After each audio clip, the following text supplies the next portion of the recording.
हमारे साथ वर्चुअली जुड़ करके जिनका हमने संदेश सुना, माननीय स्वास्थ्य मंत्री डॉक्टर राजीव सैजल जी, स्वास्थ्य सचिव श्री अमिताभ अवस्थी जी, डॉक्टर पठानिया जी, डॉक्टर मलाया जी,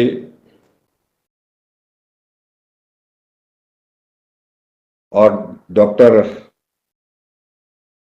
जो हमारे साथ आज के इस कार्यक्रम में जुड़े हैं, सभी को मेरा नमस्कार।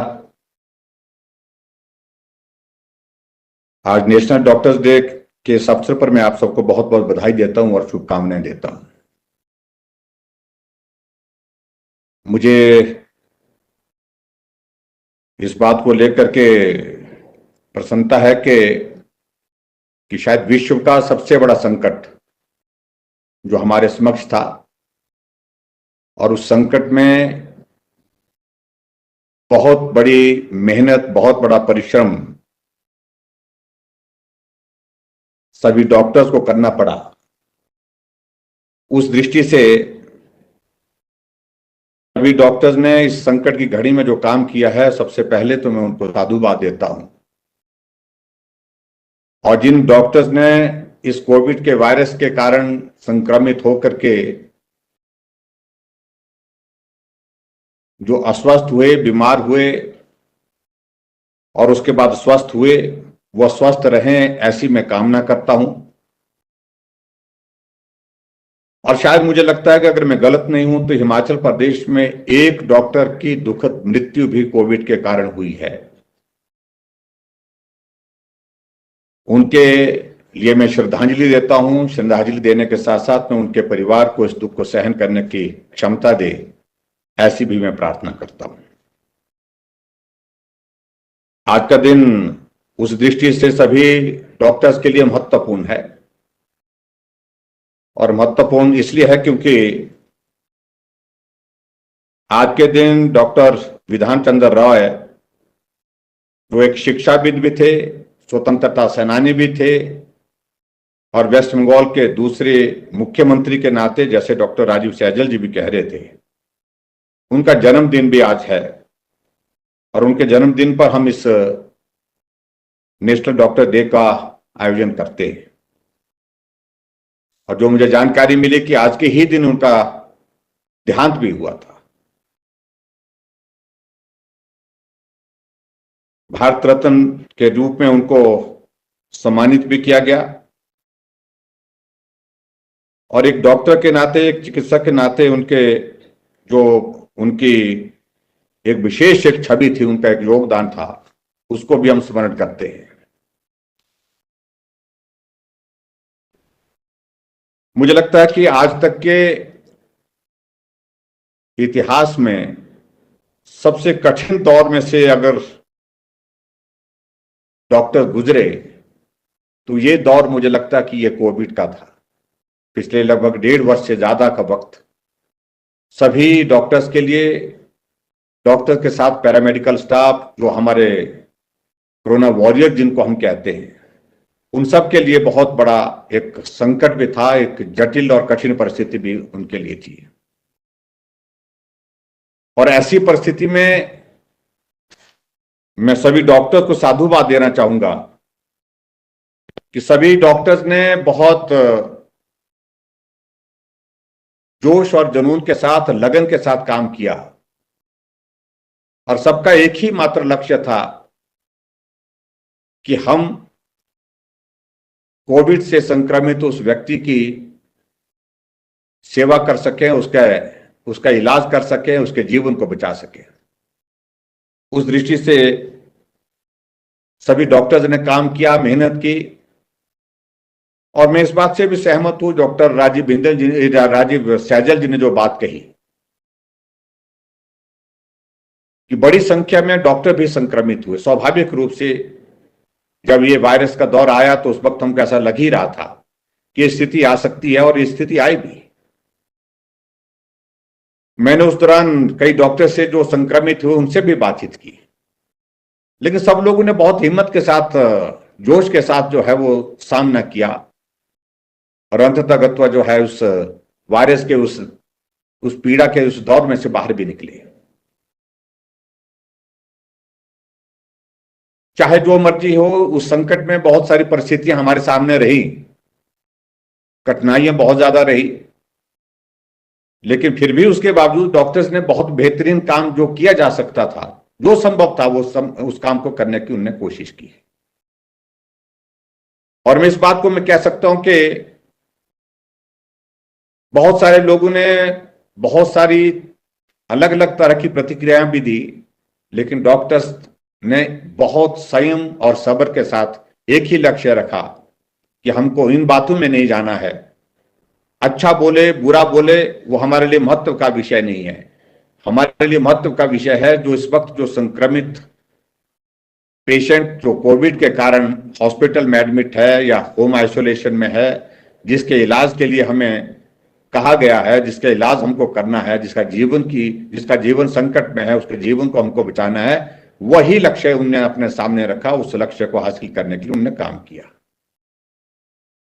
यही मुझे लगता है कि एक बहुत एक बड़ी, जिसको मैं कह सकता हूं कि डॉक्टर की सबसे बड़ी एक पूंजी है कि कठिन परिस्थितियों में अपने को भी संकट में डालते हुए समाज ने अच्छा बोला बुरा बोला जो भी बोला, लेकिन उसके बावजूद भी उन सारी चीजों की परवाह किए बिना अपने ध्येय को अपने लक्ष्य के साथ काम करते हुए कोविड के मरीजों के लिए जो मदद कर सकते थे, उनका इलाज करने में जो मदद कर सकते थे, वो मदद आप लोगों ने की। हम इस दौर में काफी परेशानियों के दौर में से गुजरे पिछले 1.5 वर्षों में। पहले का दौर कुछ और तरह का था, उसके अनुभव अलग तरह के थे, क्योंकि ये सारी कल्पना ही नहीं थी उस वक्त। लेकिन उस दौर को भी हमने पार किया, और उसमें पार करने के लिए सबसे ज्यादा मैं कह सकता हूं कि हमारा जो कोरोना वॉरियर्स है, जिसमें डॉक्टर्स ने फ्रंट लाइन पे आकर के जो है आगे बढ़ करके जो उन्होंने काम किया, उनकी वजह से, उनके योगदान से ये संभव हो पाया। और दूसरा जो हमारा कोविड का दौर आया, उस दौर में भी हमने कभी सोचा तो था कि भाई, ऐसा तो सोचा था कि भाई कोविड का सेकंड फेज आने वाला है, लेकिन उस फेज में इस प्रकार की परिस्थितियां हमारे सामने होंगी। ऑक्सीजन की बहुत ज्यादा जरूरत होगी, ऑक्सीजन के साथ साथ में वहां पर डॉक्टर्स की बहुत ज्यादा आवश्यकता होगी। नंबर डॉक्टर्स का कम पड़ रहा था, बेड कैपेसिटी हमारी जितनी थी उस बेड कैपेसिटी से गुजारा नहीं हो सकता था। लेकिन जैसे जैसे भी हालात हमारे सामने आते रहे, हम तैयारी करते रहे, और एक अच्छा कंसल्टेशन का हमारा एक बहुत जो एक सिस्टम बना, तो उस सिस्टम के माध्यम से हमने सारा काम किया। और मुझे इस बात की प्रसन्नता है कि हमने हिमाचल प्रदेश में कम से कम एक स्थिति तो लाने की कोशिश की, तो कोई पेशेंट अगर हॉस्पिटल में आया तो हॉस्पिटल से उसको वापस नहीं भेजा। अगर वो एडमिट करने के लिए डॉक्टर ने महसूस किया कि उसको एडमिट करना है, इसको इलाज के लिए हॉस्पिटल में रखना है, तो उसके लिए बेड उपलब्ध हुआ। और उसके बाद डॉक्टर्स ने अगर महसूस किया कि इस पेशेंट को ऑक्सीजन देने की जरूरत है, तो उसके लिए ऑक्सीजन की व्यवस्था की गई। और उसके बाद अगर डॉक्टर्स को लगा कि इस पेशेंट को वेंटिलेटर पर लाना पड़ेगा, तो वेंटिलेटर भी वहां पर उपलब्ध हमने की।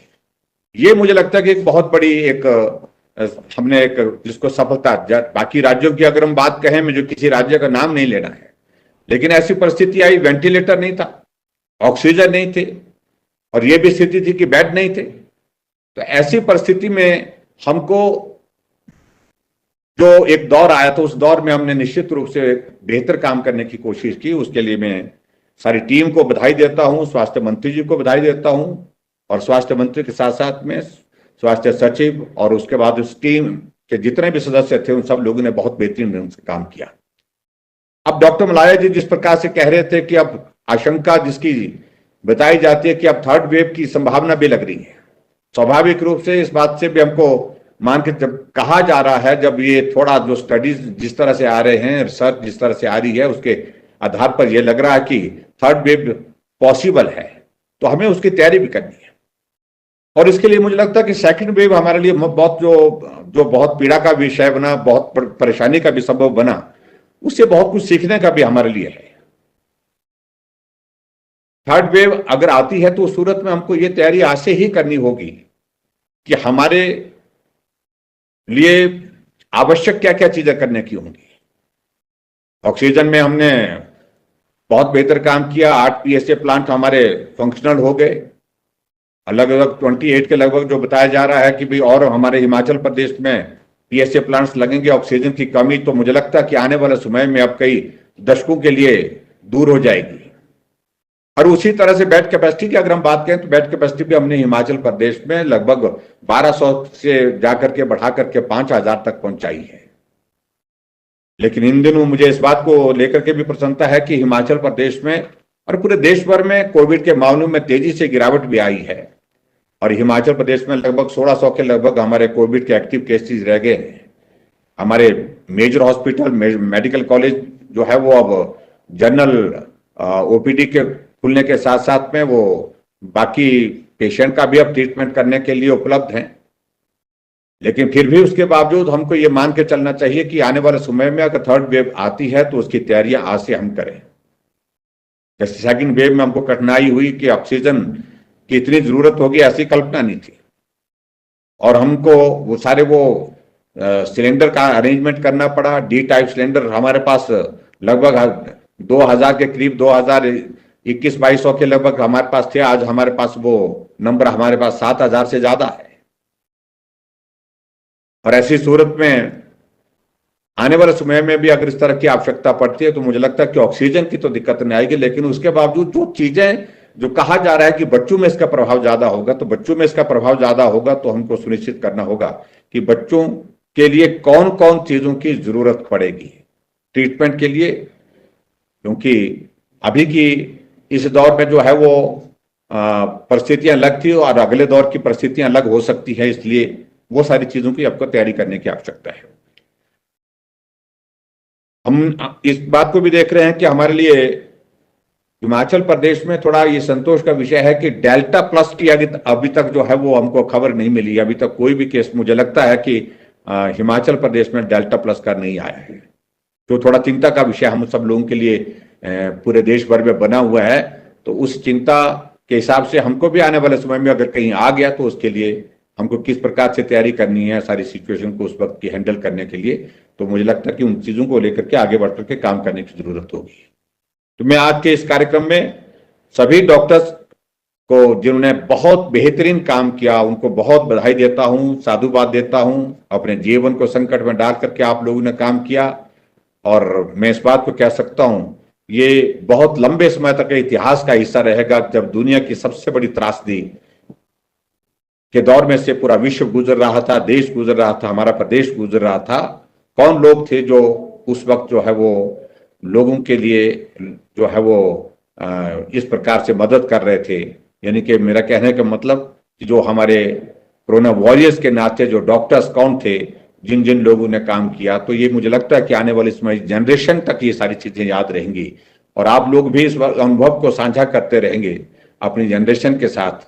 आपकी जनरेशन भी आने वाले समय तक इस बात को लेकर के लोगों को बताते रहेंगे कि जब ये कोविड का दौर आया था तो हम कोविड के पेशेंट का ट्रीटमेंट करने के लिए पीपी किट पहन करके हॉस्पिटल में सेवा में लगे हुए थे।